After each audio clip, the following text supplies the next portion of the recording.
Lea, ano na yung status sa ginagawang paghahanap dito sa dinukot na American National sa Zamboanga?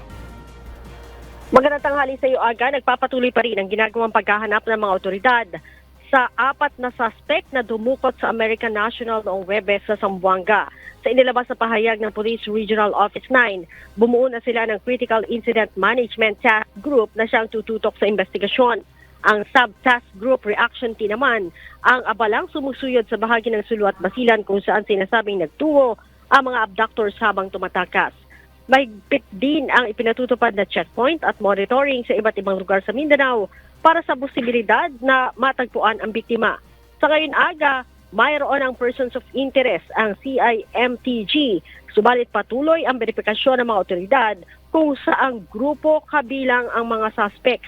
Sinabi din ng Anti-Kidnapping Group Mindanao Field Unit na hanggang sa kasalukuyan ay wala pang natatanggap na ransom demand ang pamilya ng biktima.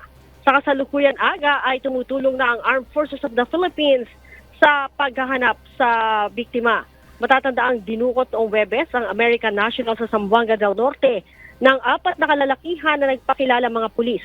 Pumalag ang biktima kaya't nabaril ito sa hita. Mabilis naman na nakatakas sa mga suspect bit-bit ang American National sakay ng motor bangka patungo sa direksyon ng Sulu at Basilan. Aga? Maraming salamat, Lea Ilagan.